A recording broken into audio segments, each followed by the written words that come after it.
பத்திரிகை மற்றும் ஊடகவியலாளருக்கு ஆதித்தமிழர் முன்னேற்றக் கழகத்தின் சார்பில் முதற்கின் வணக்கம்.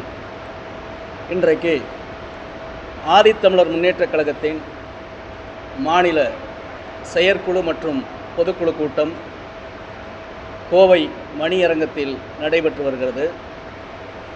இந்த பொதுக்குழுவின் அடிப்படை நோக்கமே எதிர்வரும் 2026 அன்று நடைபெறப்போகின்ற சட்டமன்ற தேர்தலில் ஆதித்தமிழர் முன்னேற்றக் கழகம் யாருக்கான ஆதரவு தெரிவிக்கிறது என்ற நிலைப்பாட்டை முடிவெடுத்து அதை அறிவிப்பதற்கான பொதுக்குழு தான் இந்த பொதுக்குழு.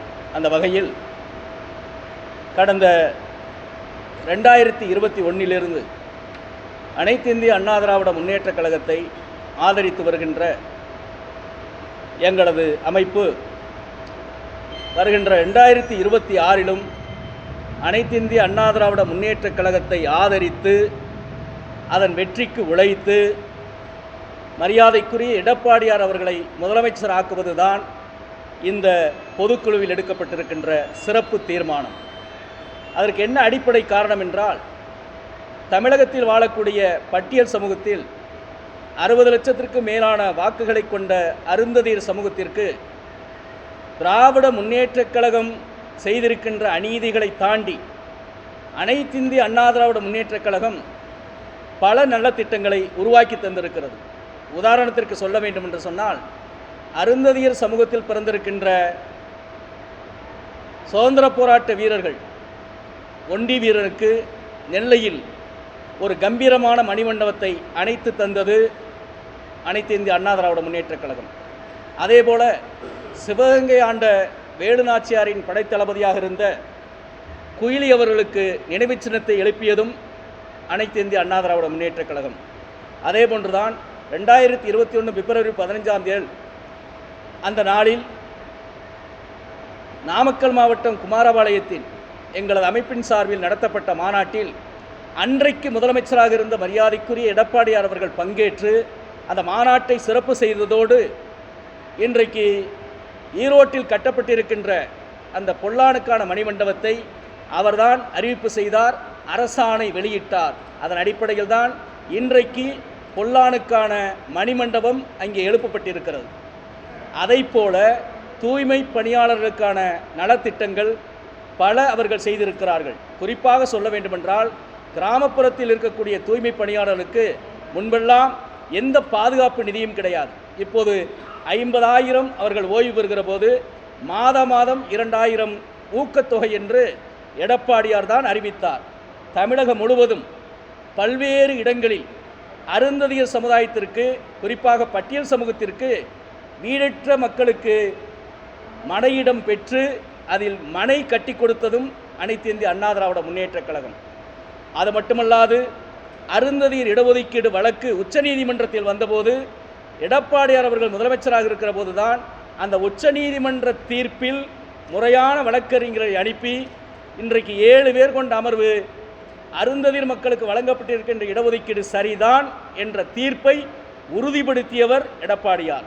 அந்த வகையில்தான் வருகின்ற 2026 சட்டப்பேரவை தேர்தலில் ஆதித்தமிழர் முன்னேற்றக் கழகம் அனைத்து இந்திய அண்ணா திராவிட முன்னேற்றக் கழகத்தை ஆதரிப்பது என்று இந்த சிறப்பு தீர்மானத்தை இன்றைக்கு நாங்கள் நிறைவேற்றியிருக்கிறோம்.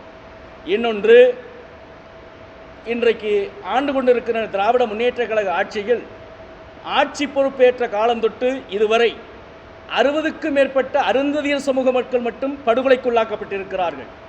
பட்டியல் சமூகம் என்று எடுத்துக்கொண்டால் ஆணவ படுகொலைகள், சாதிய படுகொலைகள் என்று ஏறக்குறைய 150ற்கு மேற்பட்ட படுகொலைகள் தமிழ்நாட்டில் நடந்திருக்கிறது. அது மட்டுமல்லாமல், எங்கு திரும்பினாலும் கஞ்சா, போதை போன்ற இதை போன்ற பொருள்களால் சட்ட ஒழுங்கு சீரழிந்து இன்றைக்கு குழந்தைகள், பெண்கள் யாருக்கும் பாதுகாப்பு இல்லாத சூழல் தமிழகத்தில் நிலவி வருகிறது. அதற்கும் நாங்கள் இந்த நேரத்திலே திராவிட முன்னேற்றக் கழக அரசை கண்டித்து கண்டன தீர்மானம் நிறைவேற்றப்பட்டிருக்கிறது. இதை போன்று ஏறக்குறைய 11 தீர்மானங்கள் இந்த பொதுக்குழுவில் நிறைவேற்றப்பட்டிருக்கிறது. ஆகவே இதை ஊடகத்தின் வாயிலாக நீங்கள் செய்தியாக்கி தர வேண்டும் என்று உங்களை எல்லாம் அன்போடு கேட்டுக்கொள்கிறேன். நன்றி. எப்படி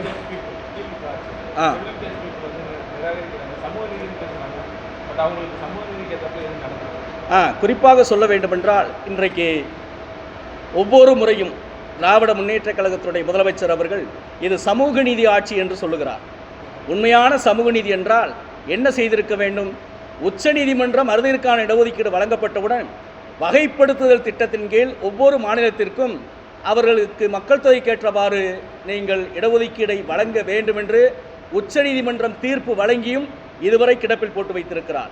அது மட்டுமல்லாது பட்டியல் சமூகத்திற்காக ஒதுக்கப்பட்டிருக்கின்ற நிதிகள் இதுவரை செலவிடப்படவில்லை. ஆகவே தொடர்ந்து பட்டியல் சமூகத்தை அவமதிக்கிற போக்கு இன்றைக்கும் நீடித்து கொண்டிருக்கிறது.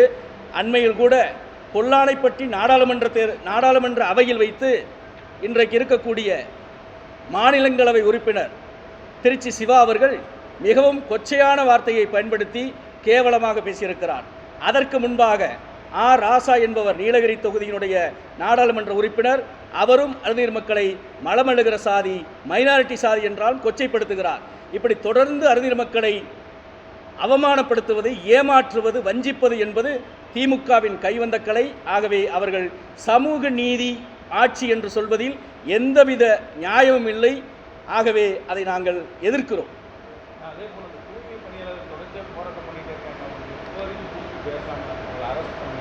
அதே போன்று பார்த்தீங்கன்னா இன்றைக்கு சென்னையில் எனக்கு தெரிந்து கடந்த 6 மாத காலமாக அங்கே இருக்கக்கூடிய தூய்மை பணியாளர்கள் வைக்கின்ற கோரிக்கை என்ன தெரியுமா?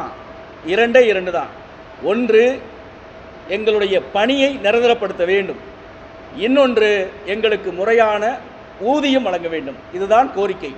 ஆனால் தேர்தலின் போது எதிர்க்கட்சி தலைவராக இருந்த மரியாதைக்குரிய ஸ்டாலின் அவர்கள் அன்றைக்கு சொன்னார், தூய்மை பணியாளருடைய கோரிக்கையை நிறைவேற்றி தருவேன் என்று சொல்லிவிட்டு இன்றைக்கு அவர்களை ஒடுக்குமுறைக்குள்ளாக்குகின்ற போக்கில் திமுக மிகப்பெரிய அராஜகத்தில் நடந்து கொண்டிருக்கிறது.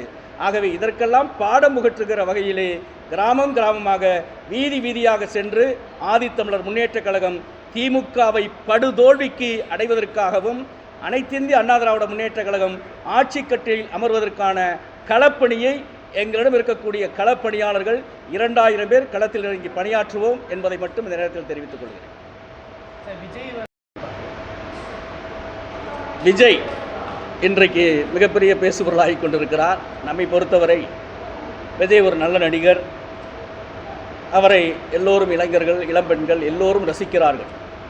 ஆனால் திரைத்துறையில் இருந்து வருகின்ற ரசிகர் மன்றங்கள் வேறு, நல்லாட்சியை தருகின்ற போக்கு சினிமாத்தனமாக இருந்துவிடக்கூடாது. இங்கு இருக்கக்கூடிய குறிப்பாக அனைத்து இந்திய அண்ணா திராவிட முன்னேற்றக் கழகம் இன்று விஜய் சொல்லுகின்ற அத்தனை செயலையுமே ஏற்கனவே செய்திருக்கிறார்கள். குறிப்பாக சொல்ல வேண்டுமென்றால் புரட்சித் தலைவர் எம்ஜிஆர் அவர்கள் நடிக்கின்ற காலத்திலேயே அருந்ததியர் மக்களை மிகவும் பெருமை பேசி மதுரை வீரன் திரைப்படத்தில் நடித்து மிகப்பெரிய சாதனை புரிந்தார். அதைத் தொடர்ந்து முறையாக புரட்சித் தலைவி அம்மா அவர்கள் வந்த பிறகுதான் தமிழ்நாட்டில் 69 விழுக்காடு அந்த இடஒதுக்கீட்டை அரசியல் சாசனத்தில் உறுதிப்படுத்தினார். இப்படி பல்வேறு சாதனைகள் புரிந்தது அண்ணா திராவிட முன்னேற்ற கழகத்தை மட்டும்தான் சொல்ல முடியும். திமுக இந்த மக்களை ஏமாற்றுகிறது, வஞ்சிக்கிறது. விஜய் ஒருபோதும் இங்கே தமிழகத்தில் அவர் காணுகிற கனவு நிறைவேறாது. இங்கு மீண்டும் அதிமுக தான் ஆட்சி அமைக்கும்.